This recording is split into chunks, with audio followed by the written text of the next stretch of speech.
नमस्कार दोस्तों, Comali voice story YouTube channel में एक बार फिर से आप सभी का दिल से स्वागत है। मनुष्य चाहे कितना भी प्रयास क्यों ना कर ले, कितना भी प्रयत्न क्यों ना कर ले, उसे अपने कर्मों का फल तो भोगना ही पड़ता है। चाहे मनुष्य कितना ही प्रयत्न कर ले, लेकिन वह कभी अपने कर्मों से बच नहीं सकता। जैसी करनी वैसी भरनी, यह वाक्य तो आपने सुना ही होगा। अर्थात जैसे आप कर्म करोगे वैसा ही आपको फल भी प्राप्त होगा। लेकिन मेरा एक प्रश्न है, क्या आप इस बात पर यकीन करते हैं कि जैसा आप कर्म करें वैसा ही आपको फल भी मिलेगा? अब आप में से अधिकतर लोगों के मन में यह प्रश्न जरूर उठ रहा होगा, क्योंकि इसमें पूछने वाली बात क्या है? यह तो सत्य ही है कि जैसे हम कर्म करेंगे वैसा ही हमें फल भी मिलेगा। लेकिन एक बार के लिए आंखें बंद करके अपने आप से यह प्रश्न कीजिए। देखिएगा कि आपको इस प्रश्न का उत्तर स्पष्टता से नहीं मिल पाएगा। कहीं ना कहीं आपके मन में एक संशय जरूर होगा कि क्या यह बात सच है या झूठ। दोस्तों, आज इस कहानी से हम समझेंगे कर्मों का खेल। आखिर अच्छे कर्मों का फल अच्छा और बुरे कर्मों का फल बुरा कैसे होता है। बहुत समय पहले की बात है। किसी गांव में एक बहुत ही ज्ञानी पंडित रहता था। एक दिन वह अपने बचपन के दोस्त से मिलने के लिए दूसरे गांव में जा रहा था। उसका वह दोस्त बचपन से ही गूंगा और एक पैर से अपाहिज था। उस पंडित के गांव से उसके दोस्त का घर काफी दूर था। वहां जाने के लिए बीच बीच में कई सारे छोटे छोटे गांव पड़ते थे। पंडित रास्ते में अपनी धुन में चला जा रहा था। चलते चलते उसकी मुलाकात एक व्यक्ति से होती है। रास्ते में उसे एक आदमी मिलता है जो ऐसा लगता था कि वह किसी का इंतजार कर रहा था, और वह भी पंडित के साथ चलने लगता है। उस आदमी को देखकर पंडित बहुत खुश हो जाता है। उसने सोचा, चलो अच्छा हुआ, साथ साथ चलने से उसका सफर आसानी से कट जाएगा। बात की शुरुआत करने के लिए उस पंडित ने उस व्यक्ति से उसका नाम पूछा तो उसने अपना नाम धर्मराज बताया। पंडित को यह नाम कुछ अजीब सा लगता है, लेकिन उसने नाम के विषय में कुछ और पूछना उचित नहीं समझा। दोनों धीरे धीरे साथ में चल रहे थे। तभी रास्ते में एक गांव आता है। गांव का प्रवेश द्वार आते ही धर्मराज ने पंडित से कहा, तुम आगे चलो, मुझे इस गांव में एक काम है, मैं तुमसे आगे मिलता हूं। पंडित ने कहा, ठीक है। वह आगे रास्ते में चल देता है। कुछ देर बाद उस गांव में खबर फैली कि एक व्यक्ति को सांड ने अपनी सींग में फंसाकर मार दिया है। जैसे ही सांड ने उस व्यक्ति को मारा, ठीक कुछ ही देर में धर्मराज पंडित के पास आ गया और फिर दोनों चलना शुरू कर देते हैं और चलते चलते एक दूसरे गांव के द्वार पर पहुंच जाते हैं। उस गांव के बाहर एक बड़ा और विशाल मंदिर बना हुआ था। वहां पर आराम करने की सुविधा काफी बढ़िया लग रही थी। पंडित के दोस्त का घर अभी वहां से बहुत दूर था और रात भी होने वाली थी। तो पंडित ने धर्मराज से कहा, रात होने वाली है, पूरे दिन चलते चलते थक भी चुके हैं और भूख भी लग रही है, तो यहाँ पर भोजन करके यहीं पर हम विश्राम कर लेते हैं, फिर सुबह के समय आराम से आगे की यात्रा जारी करेंगे। धर्मराज ने कहा, ठीक है, मुझे इस गांव में किसी को कुछ जरूरी सामान देने जाना है, तुम भोजन करके आराम करो, मैं बाद में आकर भोजन कर लूंगा। इतना कहकर वह वहां से चला जाता है। लेकिन उसके जाने के कुछ समय बाद, कुछ ही देर बाद धुआं उठता हुआ दिखाई देता है और देखते ही देखते पूरे गांव में आग लग जाती है। पंडित ने हैरानी से सोचा कि यह धर्मराज जहां भी जाता है वहां कोई ना कोई अनहोनी जरूर हो जाती है। कुछ तो गड़बड़ है इस व्यक्ति में। लेकिन पंडित ने रात्रि में धर्मराज से कुछ भी पूछना उचित नहीं समझा और वे दोनों सो गए। सुबह होते ही दोनों फिर से अपनी यात्रा शुरू कर देते हैं। कुछ देर चलने के बाद रास्ते में फिर से एक गांव आता है। धर्मराज ने फिर पंडित से कहा, आप आगे चलिए, मुझे इस गांव में अपने मित्र से मिलने जाना है, मैं अपने दोस्त से मिलने के बाद आगे रास्ते में मिलूंगा। यह कहकर धर्मराज वहां से चला गया। लेकिन पंडित इस बार आगे नहीं गया। वहीं खड़ा होकर धर्मराज को देखता रहा कि वह कहां जा रहा है और क्या करता है। तभी थोड़ी देर बाद लोगों की आवाज सुनाई देने लगी कि एक व्यक्ति को सांप ने काट लिया है और उसकी मृत्यु हो गई। ठीक उसी समय धर्मराज फिर पंडित के पास पहुंच गया। लेकिन इस बार पंडित से रहा नहीं गया और उसने धर्मराज से पूछ ही लिया कि तुम जिस भी गांव में जाते हो वहां कोई ना कोई अनहोनी जरूर हो जाती है, क्या तुम मुझे बता सकते हो ये ऐसा क्यों हो रहा है? धर्मराज ने कहा, पंडित जी, आप तो मुझे बहुत ज्ञानी मालूम पड़े थे, इसीलिए मैं आपके साथ चलने लगा था, क्योंकि ज्ञानियों का साथ बहुत अच्छा होता है। परंतु आप अभी तक समझ नहीं पाए कि मैं कौन हूं। पंडित ने कहा, मैं समझ गया हूं, लेकिन मुझे कुछ शंका है। अगर आप ही अपना उपयुक्त परिचय दे दें तो मेरे लिए आसानी होगी। तब धर्मराज ने जवाब दिया कि मैं यमदूत हूं और यमराज की आज्ञा से उन लोगों के प्राण हरण करता हूं जिनकी उम्र पूरी हो चुकी है। हालांकि पंडित को पहले से ही इस बात की आशंका थी, फिर भी धर्मराज के मुंह से यह बातें सुनकर वह घबरा गया। लेकिन वह हिम्मत करके पूछता है कि अगर तुम सच में यमदूत हो तो मुझे बताओ, अगली मृत्यु किसकी है? धर्मराज ने जवाब दिया, अगली मृत्यु तुम्हारे उसी मित्र की है जिससे तुम मिलने जा रहे हो, और उसकी मृत्यु का कारण भी तुम ही बनोगे। ये बात सुनकर पंडित सहम गया और सोच में पड़ गया कि अगर सच में यह धर्मराज यमदूत हुआ तो उसकी बात भी सच होगी और उसके कारण मेरे बचपन के सबसे अच्छे मित्र की मृत्यु हो जाएगी। तो सबसे अच्छा तो यही होगा कि मैं अपने मित्र से मिलने ही ना जाऊं, कम से कम मैं उसकी मृत्यु का कारण तो नहीं बनूंगा। धर्मराज ने मुस्कुराते हुए कहा, तुम जो सोच रहे हो वह सब मुझे पता है, मगर तुम्हारे अपने मित्र से मिलने न जाने से नियति नहीं बदल जाएगी। तुम्हारे मित्र की मृत्यु तो निश्चित है और वह अगले कुछ ही पलों में घटित होने वाली है। महाकाल के मुंह से ऐसी बातें सुनकर पंडित को झटका लगा, क्योंकि महाकाल ने पंडित के मन की बातें पढ़ ली थीं, जो कि एक सामान्य व्यक्ति के लिए संभव नहीं है। अब पंडित को विश्वास हो गया कि यह धर्मराज सचमुच में यमदूत ही है। जब पंडित को यह पूर्ण विश्वास हो गया कि धर्मराज जी यमदूत है, तो वह घबरा गया। वह अपने मित्र की मृत्यु का कारण नहीं बनना चाहता था, इसलिए वह पलटकर अपने गांव की तरफ वापस जाने लगा।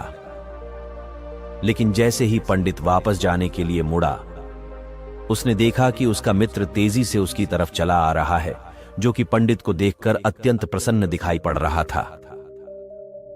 अपने मित्र के आने की गति को देखकर पंडित को ऐसा लगा कि जैसे उसका मित्र काफी देर से उसका ही पीछा कर रहा है। लेकिन वह बचपन से ही गूंगा था और एक पैर से लंगड़ा भी था, इसीलिए ना तो वह पंडित को आवाज देकर रोक पाया था और ना ही उस तक पहुंच पा रहा था। लेकिन जैसे ही वह पंडित के पास पहुंचा, अचानक ही जमीन पर गिर पड़ी और तुरंत ही उसकी मृत्यु हो गई। पंडित हक्का बक्का होकर धर्मराज की ओर देखने लगा, जैसे कि वह पूछना चाह रहा हो कि आखिर क्या हुआ। धर्मराज पंडित के मन में उठ रहे प्रश्नों को समझ गया और बोला, तुम्हारे मित्र ने पिछले गांव में ही तुम्हें देख लिया था और वे वहीं से ही तुम्हारा पीछा कर रहा था, लेकिन गूंगा और लंगड़ा होने की वजह से वह तुम तक नहीं पहुंच पाया। उसने अपनी पूरी ताकत लगाकर तुम तक पहुंचने का प्रयास किया, लेकिन बुढ़ापे में बचपन जैसी ताकत नहीं होती, इसलिए दिल का दौरा होने के कारण उसकी मृत्यु हो गई। क्योंकि वह तुमसे मिलने के लिए अपनी सीमाओं को तोड़कर तुम्हारे पीछे भाग रहा था, इसलिए अपने मित्र की मृत्यु का कारण भी तुम ही कहलाओगे।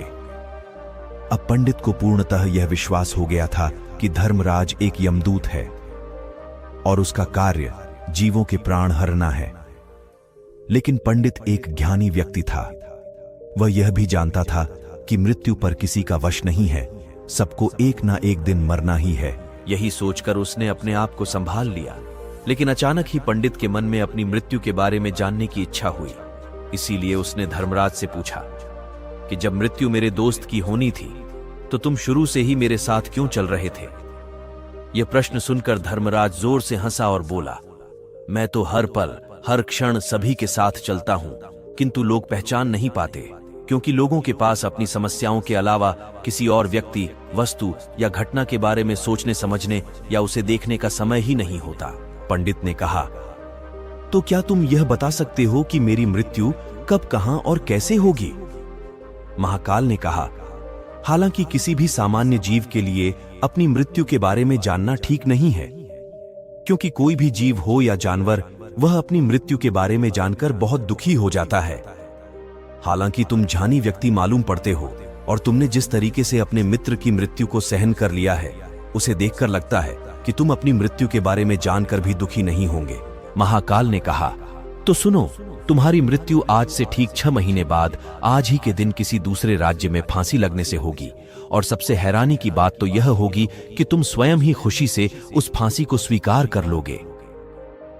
इतना कहकर धर्मराज वहां से चला गया, क्योंकि अब धर्मराज के पास पंडित के साथ चलते रहने का कोई कारण न था। इसके बाद पंडित ने अपने मित्र के शरीर का अंतिम संस्कार किया और यथाशक्ति उसके क्रियाकर्म करके अपने गांव वापस आ गया। लेकिन कोई व्यक्ति कितना भी ज्ञानी क्यों ना हो, अपनी मृत्यु के बारे में जानकर दुखी तो होता ही है और मृत्यु से बचने का कोई ना कोई उपाय भी खोजता है। तो पंडित ने भी वही किया। क्योंकि पंडित विद्वान था, इसलिए उसकी पहचान उस राज्य के राजा तक थी। पंडित ने सोचा कि राजा के पास तो कई सारे ज्ञानी मंत्री हैं, वह मेरी मृत्यु से संबंधित समस्या का कोई ना कोई समाधान निकाल ही लेंगे। पंडित यही सब सोचता हुआ राज दरबार में पहुंच जाता है और राजा से सारी घटना के बारे में बताता है। राजा ने अपने मंत्रियों को सारी समस्या बताई और उनसे सलाह मांगी। अंत में सभी ने विचार विमर्श करके कहा, अगर पंडित की बात सही है तो उसकी मृत्यु भी 6 महीने बाद ही होगी। लेकिन मृत्यु तो तब होगी जब वह किसी दूसरे राज्य में जाएगा। यदि वह किसी दूसरे राज्य में जाए ही ना, तो मृत्यु ही नहीं होगी। मंत्रियों की यह सलाह राजा को भी सही लगी। इसके बाद पंडित के रहने की सारी व्यवस्था महल में ही कर दी गई और राजा के आदेश के बिना उस पंडित से किसी को भी नहीं मिलने दिया जाता था। लेकिन पंडित कहीं भी आ जा सकता था ताकि पंडित को यह ना लगे कि वह राजा की कैद में है। परंतु पंडित डर के मारे स्वयं ही कहीं आता जाता नहीं था। धीरे धीरे महीने गुजरते गए और पंडित की मृत्यु का समय नजदीक आने लगा और अंततः वह भी दिन आ गया जिस दिन पंडित की मृत्यु होनी थी। तो जिस दिन पंडित की मृत्यु होनी थी, उसकी एक रात पहले पंडित डर के मारे जल्दी ही सो गया, ताकि जल्दी से वह रात बीत जाए और अगला दिन आ जाए ताकि उसकी मृत्यु टल सके। यही सोचकर वह जल्दी सो जाता है। लेकिन पंडित को नींद में चलने की बीमारी थी और अपनी इस बीमारी के बारे में वह स्वयं ही नहीं जानता था। तो फिर राजा मंत्री या किसी वैद्य को इसके बारे में बताने का कोई प्रश्न ही नहीं उठता। पंडित अपनी मृत्यु को लेकर बहुत चिंतित था। वह पिछले कई दिनों से ठीक से सो भी नहीं पा रहा था और नींद में चलने की बीमारी भी तभी होती है जब व्यक्ति ठीक से सो नहीं पा रहा हो। तो उस रात भी पंडित को नींद में चलने का दौरा पड़ा। वह उठा और महल से निकलकर अस्तबल में गया। क्योंकि पंडित राजा का खास मेहमान था, इसलिए किसी भी पहरेदार ने उसे नहीं रोका और ना ही किसी तरह की कोई पूछताछ की। अस्तबल में पहुंचकर वह सबसे तेज चलने वाले घोड़े की पीठ पर सवार होकर नींद में ही अपने राज्य की सीमा से बाहर दूसरे पड़ोसी राज्य में चला गया। इतना ही नहीं, वह दूसरे राज्य के राजा के महल में पहुंच गया। उस महल के पहरेदार ने भी उसे नहीं रोका और ना ही कोई पूछताछ की। सभी लोग रात्रि का अंतिम प्रहर होने के कारण गहरी नींद में थे। वह पंडित सीधे राजा के सैन्य कक्ष में पहुंचा, जहां राजा और रानी सो रहे थे। वह पंडित वहीं जाकर सो गया। सुबह हुई तो राजा ने पंडित को रानी के बगल में सोया हुआ देखा तो राजा बहुत क्रोधित हो गया। राजा ने पंडित को कैद करने का आदेश दे दिया। पंडित गिरफ्तार हो गया, लेकिन पंडित तो भौचक्का था। उसे तो कुछ समझ नहीं आ रहा था कि आखिर वह दूसरे राज्य में और राजा के सैन्य कक्ष में कैसे पहुंचा। लेकिन वहां उसकी यह सब सुनने वाला कोई नहीं था। अगली सुबह राजा ने पंडित को दरबार में पेश करने का आदेश दिया। कुछ देर बाद उस पंडित को दरबार में लाया गया। पंडित को देखते ही राजा इतना बबूला हो गया कि उसे फांसी पर चढ़ा देने का हुक्म सुना दिया। फांसी की सजा सुनकर पंडित कांप गया, लेकिन फिर भी थोड़ी सी हिम्मत जुटाकर राजा से बोला, महाराज, मैं नहीं जानता कि मैं राजमहल तक कैसे पहुंचा। मैं यह भी नहीं जानता हूं कि आपके सैन्य कक्ष तक मैं कैसे आया और आपके महल के किसी पहरेदार या सैनिक ने मुझे रोका क्यों नहीं। लेकिन मैं इतना जरूर जानता हूं कि आज मेरी मृत्यु होनी थी और वह होनी भी जा रही है। राजा को यह बात थोड़ी अजीब लगी। उसने पंडित से पूछा, तुम्हें कैसे पता कि आज तुम्हारी मृत्यु होनी है? राजा के इस प्रश्न के जवाब में पंडित ने पिछले 6 महीने का सारा वाक्य राजा को सुना दिया और बोला, महाराज, मेरा क्या किसी भी सामान्य व्यक्ति में इतना साहस नहीं कि वह राजा के सैन्य कक्ष में राजा की उपस्थिति में रानी के साथ सो जाए। राजा को पंडित की बात में थोड़ा तर्क दिखाई पड़ा, परंतु उसने सोचा कि यह मृत्यु से बचने के लिए धर्मराज और उसके द्वारा अपनी मृत्यु की भविष्यवाणी की कहानी बना रहा है। इसलिए राजा ने पंडित से कहा, यदि तुम्हारी बात सत्य है और आज यह तुम्हारी मृत्यु का दिन है, जैसा कि यमदूत धर्मराज ने तुमसे कहा था, तो आज तुम्हारी मृत्यु का कारण मैं नहीं बनूंगा। लेकिन यदि तुम्हारी बात झूठी निकली तो निश्चित ही आज तुम्हारी मृत्यु का दिन होगा ना, क्योंकि जिस राज्य से पंडित आया था उस राज्य का राजा इस राजा का मित्र था। इसलिए इस राजा ने तुरंत अपने 2 सैनिकों को पड़ोसी राजा के पास भेजकर पंडित की बात की सत्यता का प्रमाण मांगा। भेजे गए सैनिक शाम तक लौटे और उन्होंने राजा को बताया कि महाराज, पंडित जो कुछ भी कह रहा है वह सब सत्य है। पड़ोसी राज्य के राजा ने पिछले 6 महीने से पंडित के रहने की सारी व्यवस्था अपने ही महल में कर रखी थी। पंडित राजा का खास मेहमान था। कल शाम राजा आखिरी बार पंडित से उसके कक्ष में मिले थे और उसके बाद यह इस राज्य में कैसे पहुंच गया इसकी जानकारी किसी को भी नहीं है। इसीलिए उस राज्य के राजा के अनुसार पंडित को फांसी की सजा देना ठीक नहीं है। लेकिन राजा के सामने एक नई समस्या थी, क्योंकि उसने बिना पूरी बात जाने ही पंडित को फांसी की सजा सुना दी थी। इसीलिए अगर पंडित को फांसी नहीं दी जाती तो राजा के वचन का अपमान हो जाएगा, लेकिन अगर राजा की बात का मान रखा जाए तो बेवजह ही एक निर्दोष व्यक्ति की मौत हो जाएगी। राजा ने अपने सभी मंत्रियों से इस बारे में सुझाव मांगा, तो मंत्रियों ने राजा को सुझाव दिया कि महाराज, पंडित को एक कच्चे सूत के धागे से फांसी लगवा दी जाए।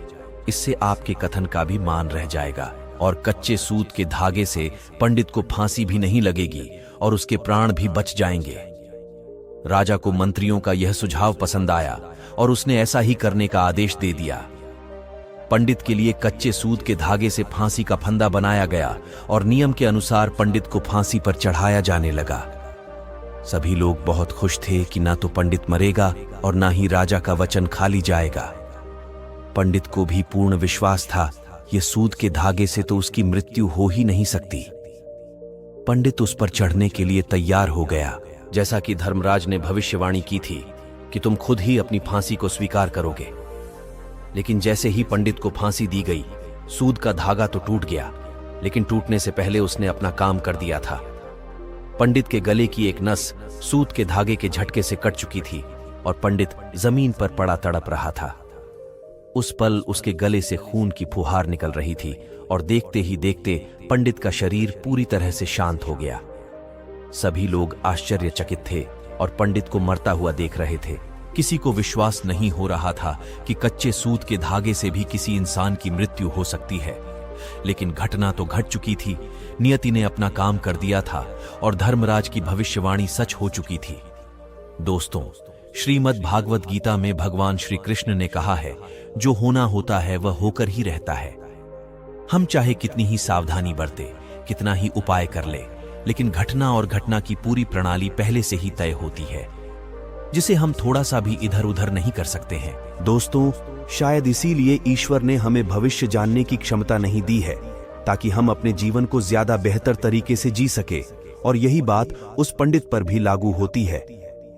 अगर पंडित ने महाकाल से अपनी मृत्यु के बारे में ना पूछा होता तो 6 महीने तक राजा के महल में कैद रहकर डर डर कर जीने की बजाय ज्यादा बेहतर जीवन जीता। दोस्तों, आपने आज के इस वीडियो से क्या सीखा वह मुझे आप कमेंट में बता सकते हैं। इसी के साथ उम्मीद है कि आपको आज की वीडियो जरूर पसंद आई होगी। तो इस वीडियो को अपने दोस्तों के पास जरूर शेयर करें और चैनल को सब्सक्राइब करें। तो चलिए फिर मिलते हैं ऐसी एक और नई वीडियो में एक नए मैसेज के साथ। तब तक के लिए अपना ख्याल रखें। धन्यवाद। नमो बुद्धाय।